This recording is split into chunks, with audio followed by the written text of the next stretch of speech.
En primer lugar, necesitamos definir aclarar que vivir una coyuntura es como si se tratara algo externo a uno. O sea, aparece la coyuntura, por ejemplo, actualmente, el gasolinazo. Es una coyuntura. ¿Por qué se abrió? Bueno, porque una persona que representa un sistema, el presidente Peña Nieto, autoriza el gasolinazo. Es una coyuntura negativa para la población, para el pueblo de México. Se nos olvida, o a lo mejor no estamos acostumbrados a valorar que nosotros somos constructores de coyunturas. En la historia de la crack, como yo al principio les estaba explicando, vivimos un periodo que te podría decir es de agosto a octubre, al 15 de octubre, agosto-octubre, en donde abrimos nosotros con el movimiento social y la organización de las comunidades en la región, esa coyuntura, una coyuntura que duró, digamos, 3 meses para tomar una decisión trascendental, que era la conformación de los grupos de comunitarios en las comunidades que se habían reunido el 15 de octubre. Esa es una coyuntura que me parece importante, que construimos. Otra coyuntura que también se fue construyendo después de esa fecha de octubre de 1995 hasta el octubre de 1996, es precisamente el trabajar para que cerráramos esa primera etapa con la negociación del reconocimiento político a la policía comunitaria. Se cierra esa coyuntura, se abre otra etapa, que es con un periodo de tiempo, una situación, creamos condiciones favorables para que la policía comunitaria pudiera desplegarse más ampliamente, que volara. Es otra etapa, se abre otra puerta y llegamos nosotros a trabajar otras pequeñas coyunturas, que sería largo que aquí te los pudiera platicar, en el que estuvimos constantemente trabajando, revolucionando, día y noche trabajando, día y noche, para construir coyunturas, pequeñas coyunturas, que a final de cuentas nos llevan a los operativos, nos llevan a los logros, que son más de 11, 12 logros grandes. Y esto nos da como resultado que se conforman para fines de 1997 35 grupos de policías comunitarios. En el 98, digamos que todo ese trabajo que se realizó de coyunturas o situaciones en periodos de tiempo cortos, y que sumadas todos nos dan etapas y que nos ayudan como si fueran olas, te van brincando de una ola a otra, como en el mar. Va uno nadando, toma uno una ola, después caes, estás flotando, entra otra ola y vuelves a nadar. Entonces ahí vas avanzando.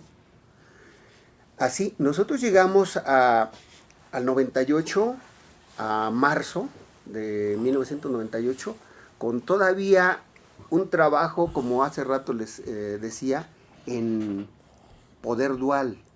Construimos poder dual, involucramos a los niveles de gobierno que hace rato les decía.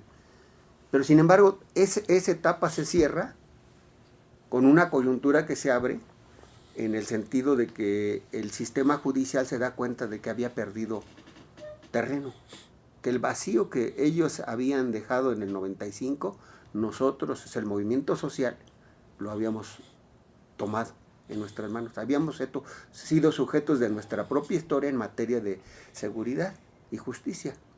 Seguridad y justicia, porque los primeros casos de reeducación se dieron informalmente, digamos, o sea, sin que actuara la CRAC como tal actualmente, pero sí el comité ejecutivo, con un aparato de dirección, realizó los primeros 2 ejercicios de reeducación con 2 casos.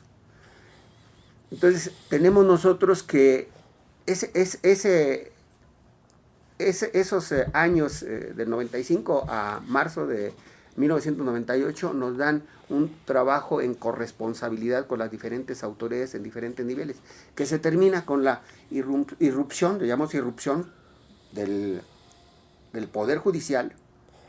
Esa es mi opinión, mi análisis que yo hago extemporáneamente, pero esos vacíos los reclamaron, porque los jueces decían, oye, es que ya no sale ni para comer, le decían al Comité Ejecutivo en 1997. Dejen algo. Entonces, el vacío lo dejaron, lo tomamos nosotros y entonces lo reclaman después en 1998. ¿Y qué es lo que sucede? Bueno, la policía judicial comienzan a hostigar a los dirigentes de la CRAC.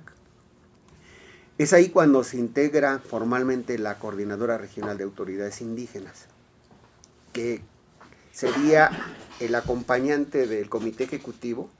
Y entonces ya tienes las dos partes, ¿no? Por un lado, el operativo en términos de que quién es el que organiza, decide sobre los policías comunitarios. Bueno, pues es el Comité Ejecutivo, los comandantes regionales. Pero ¿quiénes son los que imparten justicia? Bueno, pues es la CRAI, el antecedente de la CRAC.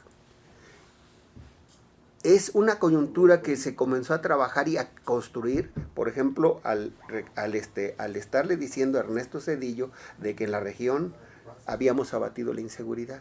Eso sucedió en abril de 1998. Y Zedillo incluso estuvo a favor, dice, ya ven, háganle como las comunidades indígenas, a otras personas de la región, de otros municipios, que le reclamaban de que había inseguridad en sus comunidades. Dice, háganle como las comunidades indígenas. Y esto ayudó a que ya no siguieran hostigando el aparato judicial a la policía comunitaria, ¿no? Bueno, si te fijas, son la construcción por medio de políticas que realizan el movimiento, con orientación de sus dirigencias, políticas que son, en este caso la CRAI, la orientación ideológica de los consejeros, la orientación, no decisión. Y entonces con eso se van construyendo coyunturas favorables que permiten que avance uno, que vaya uno brincando de ola en ola. Otra coyuntura importante, después de varios años de estar en procesos, digamos, de crecimiento paulatino, pero firme, con paso firme, después de 1998 hasta 2002, fue la agresión directa del gobierno del Estado, de René Juárez Cisneros. Ahí sí, para que veas, o sea, de repente, pues, se abre una coyuntura donde está la amenaza de la desaparición de la policía comunitaria, del desarme, y por lo tanto, entonces, la reacción de la gente. La reacción, ¿por qué? Porque toman presos la policía judicial a los coordinadores. A los coordinadores. De la CRAI, no de la CRAC. Y la respuesta a esto es que las comunidades sitian prácticamente al Ministerio, a la agencia del Ministerio Público. Se hace una gran movilización, los policías comunitarios acordonan todo el MP y se logra una negociación en donde liberan a los coordinadores. Esto en 2002 nos trae como consecuencia que se conforma lo que es la CRAC actualmente. O sea, se le nombra ya no CRAI, sino Coordinadora Regional de Autoridades Comunitarias, tomando en cuenta de que no son autoridades indígenas, sino también hay autoridades mestizas, que no solo participan comunidades indígenas. Entonces, es otra de las coyunturas que se logró. Se desactiva, producto de la lucha y la movilización social y la organización, se logra revertir la decisión del gobierno de René Juárez Cisneros de desaparecer la policía comunitaria con el ultimátum para que dejaran las armas.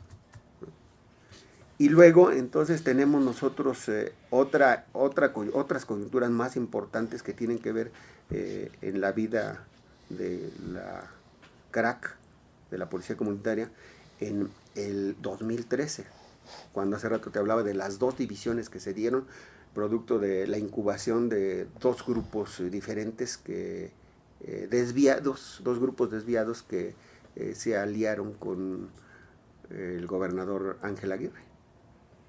y que en ese entonces, o sea, pretendían controlar a la CRAC para darle un seguimiento más apegado hacia el gobierno, más dependiente del gobierno en términos políticos y económicos, y además con sus dirigentes mucho se hablaba de los intereses económicos o políticos que pudieran tener. Esa es otra gran coyuntura que se dio, porque además representó años y que después de todo esto se vence en ese año la primera división y en el segundo en 2014.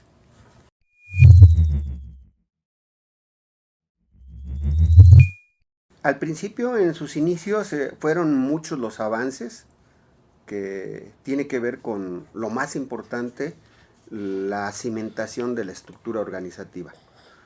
La asamblea, el fortalecimiento de la asamblea comunitaria como primer nivel de decisión, la institucionalización de la Asamblea Regional de Autoridades Comunitarias como un segundo nivel de decisión, la institucionalización también de sus aparatos dirigentes, operativos, en el caso de los policías con los comandantes regionales del Comité Ejecutivo, o de los que se dedican a impartir justicia, los coordinadores. Y las comisiones y los consejeros son diferentes organismos del organigrama. Ese es el gran logro, que está en perfección, y además porque tiene que ver con la ampliación hacia las otras regiones, con las casas de justicia, comités de enlace, y que estamos nosotros en proceso de poder integrar algo más grande todavía de lo que hasta ahorita se lleva. Pero si hablamos del inicio, sí te podría decir uno por uno de los logros que se tuvieron hasta por lo menos el corte de 1997. Desde su origen, ¿no? Desde 1995. El primer lugar fue el desmantelamiento de las bandas delincuenciales, la desarticulación. En segundo lugar, la reducción y control de la inseguridad, de los índices delictivos. El tercero es que desapareció la policía motorizada, la temible policía motorizada. Es más, algunos de sus elementos ayudaron a la capacitación de la policía comunitaria, de la parte no negativa, porque no todo es negativo. Al interior de algo negativo hay algo positivo, o al interior de algo positivo también tiene sus partes negativas. La dialéctica. El otro, pues, es el reconocimiento gubernamental que ya me refería hace rato, el político, en 1996 en octubre. El otro logro importante que también viene aquí, pero años después, que tiene que ver con este reconocimiento político, es el reconocimiento legal, la ley 701, que realmente es una de las más avanzadas, de lo más avanzado que hay en el país, y que se promulgó en el 2011. El otro de los logros importantes fue el equipamiento por diferentes vías, por vía de las propias comunidades, por vía de las organizaciones, por los ayuntamientos, por el gobierno del estado, en fin, de diferentes formas hubo equipamiento con uniformes, armas, radios, en fin. Otra cosa que tiene que ver con la capacitación la brindaron en corresponsabilidad, en poder global, involucrando, o sea, desde abajo nosotros involucrándolos a ellos, al gobierno del estado, a la subsecretaría de protección, que dieron una capacitación, al 48 Batallón de Infantería, había una buena relación. Pensamos nosotros que en ese tiempo es que son coyunturas, son tiempos diferentes, y hay que ver que no, lo que pasa en un lugar no es lo mismo que en otro. Una región del estado de Guerrero no es lo mismo que pasa en otra región, o que pasa en otra región del país, o que cierta institución se porte de una forma. Todo depende también incluso de los compromisos que haya y de cómo uno los involucra. Y en este caso nosotros fuimos capaces de poder involucrar, que es lo más importante, involucrar al ejército, al 48 Batallón, para que hubiera la capacitación. Otra de las cosas importantes fue los primeros operativos de zona y regionales para tocar asuntos ya más fuertes, más delicados. Otro fue el financiamiento de las mismas comunidades, y también en corresponsabilidad. O sea, por ejemplo, en ese año, 1997, las organizaciones, hubo una cooperación de arriba de 7,000 pesos, de los ayuntamientos de 14,000, de los dos de Malinaltepec y San Luis Actarce, la propuesta, el que aportó pues fue San Luis, Malinaltepec no. De las comunidades aportaron 1,333 cada comunidad de las 22 para poder hacer una propuesta al gobernador de que se compraran armas. Y el gobernador en ese entonces pues no cooperó económicamente, pero se, eh, se entregaron 20 escopetas chaqueteras. Esos son logros que hacían que la gente avanzara más, que diera ánimo. El otro fue el inicio de la reeducación, con 2 casos que mencionamos en el libro ese de el origen de la policía comunitaria. Otro es ya hablábamos de la construcción de los cimientos de la estructura actual, ¿no? Los primeros órganos. En términos de infraestructura y servicios, se comenzaron los 38 primeros kilómetros de la pavimentación de la carretera Tlapa-Markelia, desde Tlapa hasta el kilómetro 38, a la altura de Atlamajalcingo del Monte. Eso la gente lo debe de saber y eso se lo repetimos para que sepan que todo es producto del movimiento, de la movilización, no de unos cuantos, de muchísimas comunidades, de ayuntamientos, de organizaciones, etc. Construcciones de puentes, en el de Iliatenco, uno que está en los límites de San Luis, Acatlán y Markelia.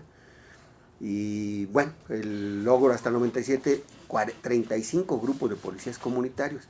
Actualmente son unos 153 grupos de policías comunitarios con alrededor de 2,000 elementos, de 4 casas de justicia y además de los comités de enlace.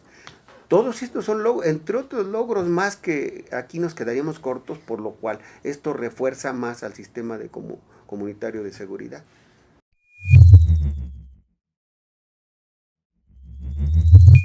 En 1997,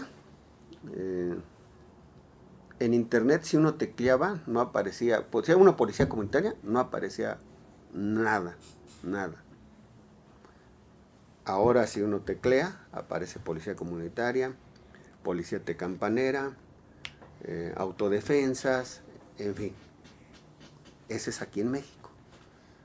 Hay que recordar que la palabra autodefensa en México no existía sino hasta 2011 y 2012 y repercutió más en 2013 con la irrupción de las autodefensas en Guerrero, precisamente en Guerrero, todo en Guerrero. Entonces, pero todo eso es el génesis, pues es la policía comunitaria. Si ahora teclea uno, también encuentra uno que hay policía comunitaria en El Salvador. En El Salvador tenemos en cuenta que actualmente es el gobierno del Frente Farabundo Martí, de Liberación Nacional, cuyo presidente Salvador Sánchez fue un guerrillero del Frente Farabundo.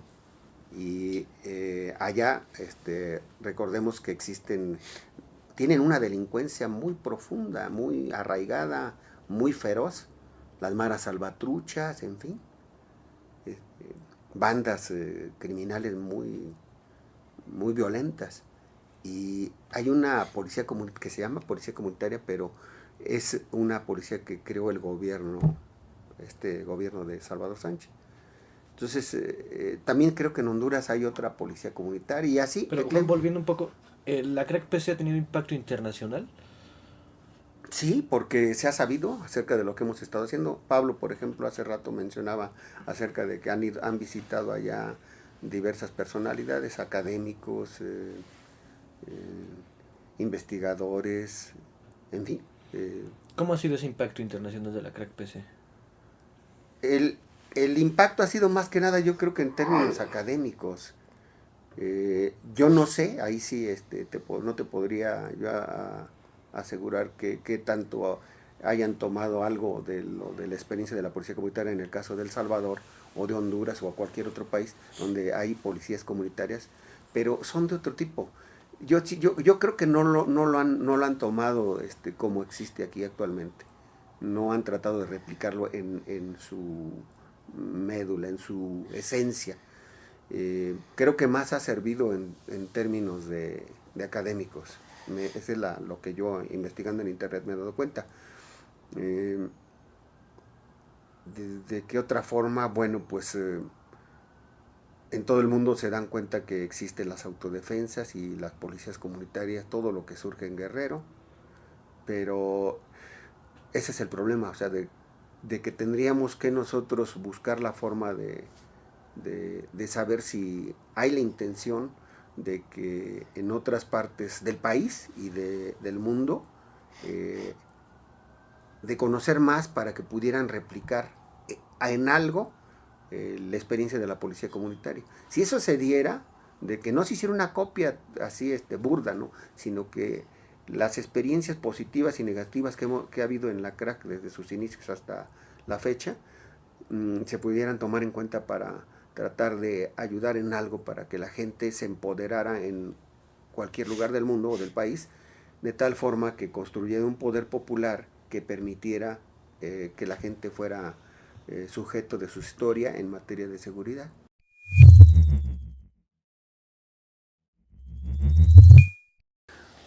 Todo eso que tú mencionas lo llamamos en el libro El origen de la policía comunitaria como retos. El primer gran reto que tenemos en este año, ya en estas fechas, es el evitar que la ley 701, que ampara al sistema comunitario de seguridad y justicia, sea derogada esta ley, que sea anulada, que los diputados en Guerrero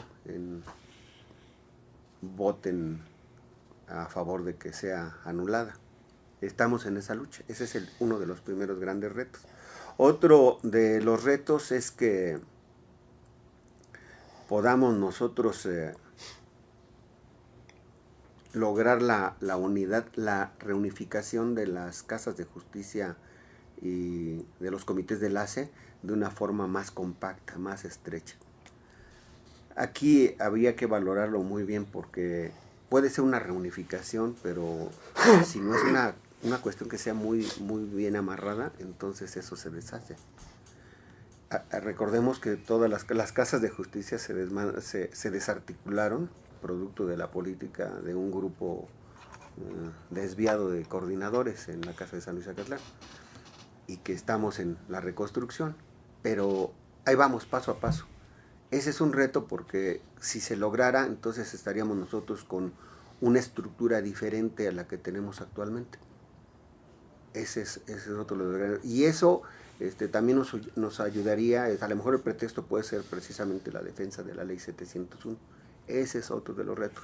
Otro de los retos es que podamos, como hace rato mencionábamos, un talón de Aquiles de la CRAC, que es la formación. Yo no le llamo política, le llamo teórica o ideológica.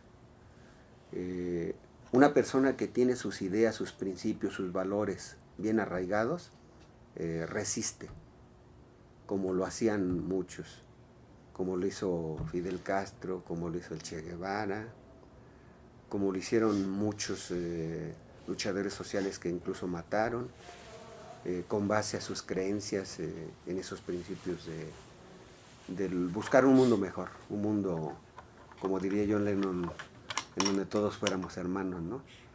Y el reto ese es que podamos lograr una capacitación para la gente, una formación.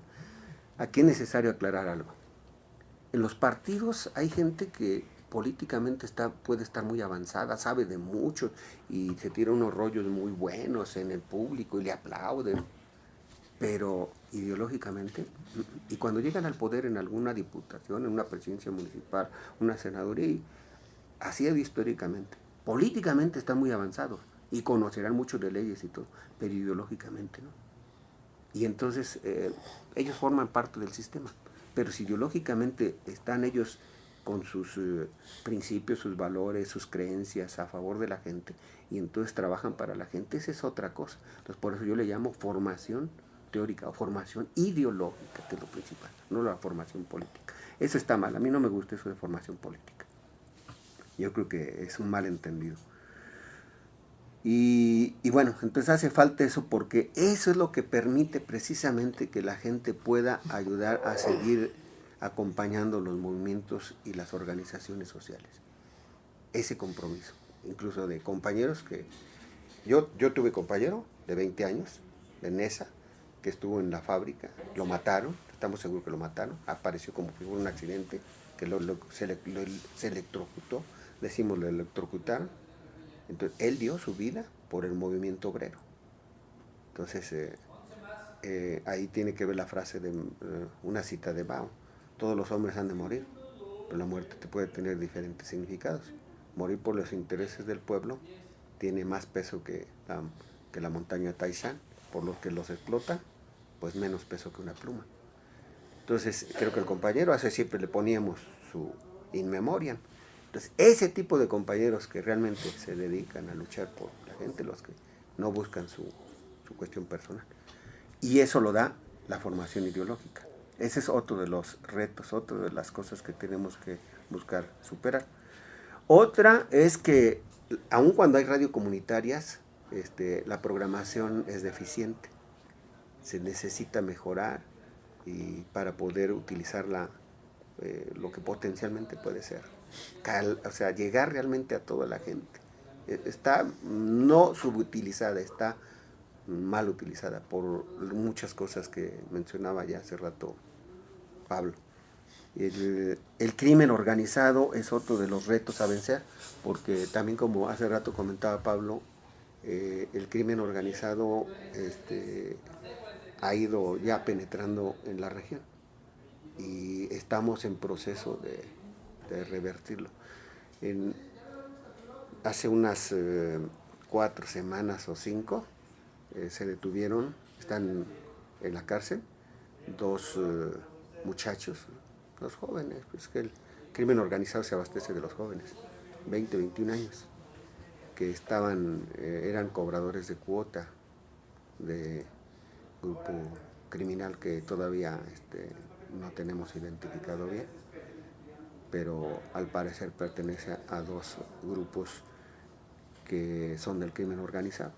No es lo mismo una banda, una pandilla en una colonia de aquí de la Ciudad de México o en cualquier ciudad de México o del mundo, que un cártel o un pequeño cártel. En Guerrero y en otras partes de Michoacán se deshace un cártel y surgen otros pequeños cárteles. Entonces, en Guerrero estamos ahí en la región, bueno, en la región donde surgió la policía comunitaria, se está en ese problema de que hay que revertir la penetración del crimen organizado.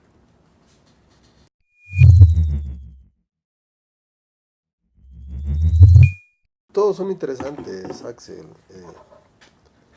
Pues, desde luego que se necesita la unidad de las fuerzas progresistas o los que se dicen revolucionarios, ¿no? Para mí es una palabra muy grande, no me la quiero poner. Aspiraría a ser verdaderamente revolucionario. Yo quiero ser revolucionario, pero pues no puedo catalogarme así, es una palabra muy grande. Pero sí, ojalá y se diera la voluntad política de los liderazgos, de los representantes, de anteponer el interés de la colectividad, de la sociedad, del pueblo, al protagonismo personal, a los intereses personales o de grupo. Eso es fundamental. Siempre en segundo, en tercer plano, y sí, la unidad, acabar con la corrupción, desde luego, con la corrupción personal primero, y ojalá y que la de todos, sobre todo de los servidores públicos. Desde lo comunitario, para nosotros los que los servidores públicos deben de dar un servicio, no deben de cobrar. Hasta la fecha nosotros, los que están de tiempo completo, pues los coordinadores, los comandantes, son 5,000 pesos de compensación, no de salario, durante un mes. Y los consejeros pagamos nuestros propios pasajes. Los consejeros no tenemos ninguna compensación, ponemos, ¿no? Vemos dónde. Entonces, si los funcionarios, sea un gobernador que no ganara más de 10,000, 15,000 pesos al mes, sería fabuloso. Todos los funcionarios, para que de verdad se vea quién quiere servir. Eso es fundamental lo que te digo, pareciera que no. Pero todo mundo quiere ser regidor, presidente municipal, diputado, ¿no? Local, federal, senador, gobernador, presidente de la República, porque van a resolver su vida personal o familiar. En México no puede seguir la corrupción. No solamente ganan sueldos estratosféricos y una serie de prebendas, sino que además se aprovechan de los recursos o de las influencias que le permiten ocupar un cargo. Eso debe de acabarse en México. A mí me gustaría que esos partidos que se dicen de izquierda lo tomaran como bandera y lo ejecutaran cuando llegan a ocupar un cargo. Por eso digo, a veces yo no quiero encasillarme como de izquierda, pues no estoy de acuerdo con eso. ¿Qué otro asunto me dices? La falta de justicia en las instituciones que deben ejercerla. Ay, Dios mío, pues imagínate que los presidentes, magistrados de los tribunales o del Poder Judicial sean mafiosos. Tú sabes que no se puede hablar, pero vivimos en una etapa de espantosa descomposición social, pero sobre todo de corrupción de los aparatos de gobierno, de las estructuras gubernamentales, sea en Guerrero cuando menos, sea poder judicial, sea poder legislativo, o gente en el área del poder ejecutivo, está plagado, están penetrados. O sea, no estoy ni pecando ni cometiendo delitos si digo que si se investigara la fiscalía, pues cuántos miembros de esta institución ahora autónoma no tienen ligas, relaciones y prácticas cercanas, ¿va?, favorables al crimen organizado. Pues entonces, definitivamente tiene que lucharse por acabar con la corrupción, pero está diseñada la estructura de gobierno de tal manera que no te es posible, aunque llegara un gobernador con buenas intenciones, no cambiaría nada. Si tú o yo llego como fiscal, no cambio nada en Guerrero. Aunque fueses el hombre perfecto, justo, no puedes cambiar nada, porque el entramado es tan complejo que son una serie de mafias que no te permiten llevar a un cambio. Por ejemplo, algunos dicen, habría que depurar a los cuerpos de seguridad. Hay que reconstituirlos de otra manera. Si no, no vas a acabar con ellos. Entonces, es mucho lo que se tiene que hacer. Creo yo que cada quien debe de hacer lo que pueda y deba de hacer en su lugar. Nosotros nos ocupamos mucho de lo interno. Y a veces que decimos, bueno, no, nosotros no estamos contra el gobierno. Pero eso no quiere decir que estemos con el gobierno. Y es que hay gente que quiere que uno grite a fuerza palabras que hablen de radicalidad, pero son palabras huecas. A nosotros nos interesa el hacer, aunque sea humilde y sencillo, que estés trabajando con una colonia, con una comunidad o con un conjunto de comunidades. Para nosotros es mejor a que nos declaremos un grupo subversivo, por ejemplo, que yo lo decía, ¿de qué nos sirven? Cuando menos en nuestra región. Si la verdadera trinchera está abandonada, para nosotros la verdadera trinchera es el pueblo, la gente de las comunidades, organizarlas, apoyarlas en su educación, en que resuelvan sus necesidades, en que comprendan el fenómeno social y la gente misma sea protagonista de los cambios. Entonces hay mucho que hacer y por eso es que somos poco dados a explayarnos en un discurso de radicalidad. Ese es el punto, ¿no? ¿Qué otro aspecto? Quedan 3 puntos, es la vía reformista revolucionaria, la toma del poder a la organización autónoma, o la violencia o el pacifismo. El que quieras. Nosotros, si ya no quieres yo creo que no se pone a discusión la autonomía. Yo no lo pongo a discusión porque es un derecho. Que claro, hay que luchar para que se convierta en ley. Pero tú vas a encontrarte que los opositores ahí están, atrás del gobierno, pues las mega intereses megaminería, por ejemplo. Estos saqueadores, estos gobernantes que hemos tenido, estos presidentes últimos, desde Calderón, ¿no? Y también el presente, han ni siquiera vendido, han regalado, han saqueado, han concesionado tantos permisos a la minería que es una verdadera vergüenza, que no tiene calificativo, pues. Entonces, todos estos se oponen, ¿no?, a lo que nosotros quisiéramos. No nos interesaría un movimiento donde de nueva cuenta se den los grandes derramamientos de sangre y el fracaso de las luchas de los pueblos. Nos interesaría una lucha inteligente, nos interesaría una lucha, no sé, quizá insurreccional, pero en el buen sentido de la palabra, que se sumen, como decías tú, todas las organizaciones, sean sindicatos, campesinos, obreros, amas de casa, pero esa es la labor que tendría que hacer los dirigentes, ¿no? Más que quedarse en el discurso, bajar a las colonias, bajar a los sindicatos, a las agrupaciones de taxistas, de comerciantes, de académicos, pero fracasan porque no falta el protagonismo, no falta el interés de un grupo. Viene un periodo muy fuerte en México que esperemos nosotros que prive la prudencia, la inteligencia, como para generar las condiciones de un movimiento de masas muy fuerte, como ha ocurrido ya en otros países, que permita el cambio de autoridades, ¿no?, y el modelo incluso de cómo se representa al pueblo aquí en México. Es una verdadera farsa, no hay democracia, no existe la democracia. Los partidos políticos, aún los que se dicen de izquierda, y que quizá hemos contribuido en algún tiempo a su formación, son una vergüenza.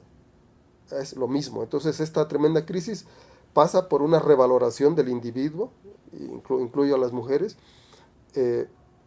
por retomar valores, por retomar principios morales y bueno, y también ideológicos, si tú quieres, verdaderamente sólidos. Y entonces todo eso se podría resolver. No creo yo que estemos en el ánimo de una revolución de sangre y aguardiente, pero ese es discurso. Al final, si el pueblo así lo quiere o lo hace, ¿qué con mi opinión? O sea, sale sobrando que yo diga pacifista, reformista, revolucionario. Lo que yo diga sale sobrando.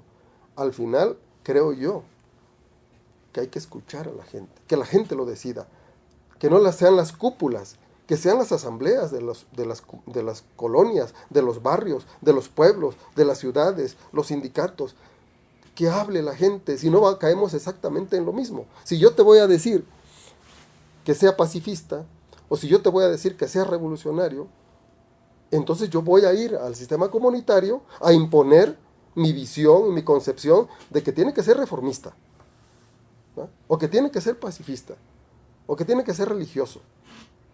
Yo no valgo nada.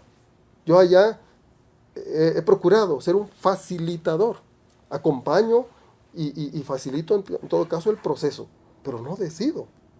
Mi opinión es una opinión más como cualquier policía, como cualquier campesino, como cualquier otro compañero del sistema comunitario.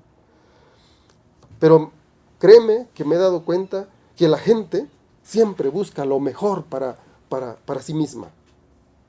No va a haber una asamblea en que la gente por mayoría vote porque se establezca el esclavismo en México. No lo va a hacer. La gente nunca va a votar en contra de sí misma. Entonces sale sobrando que yo diga cómo va a ser el cambio en México.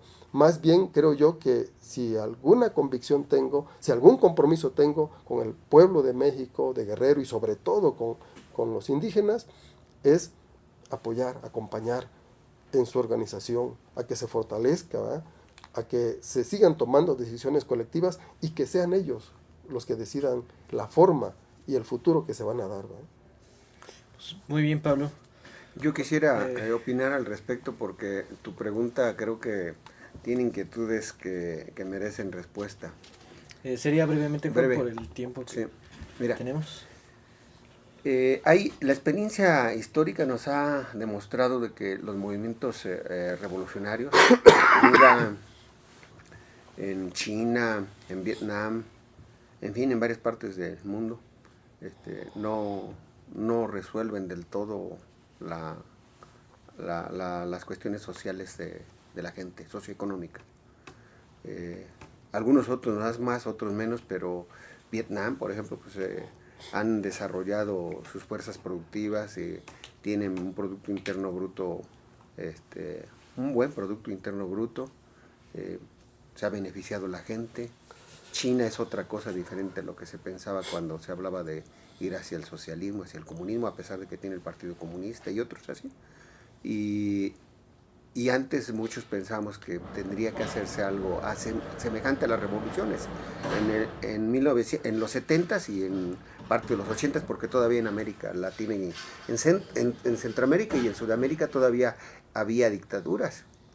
Pero si nosotros valoramos la actuación de gobiernos progresistas como ha sido el de Lula, Evo Morales, Correa, en fin, de Chávez, incluso otros más, tenemos nosotros otro nuevo paradigma, diferente a lo que planteaba la teoría revolucionaria. Y lo que sí es cierto es que las guerras en todo el mundo se ha visto que decían los chinos, los revolucionarios de hoy son los contrarrevolucionarios del mañana, y ellos están actuando en buena medida, los chinos, como contrarrevolucionarios. Aquí en México así ha sido. Los que participaron en la revolución después fueron los que masacraban, incluso masacran.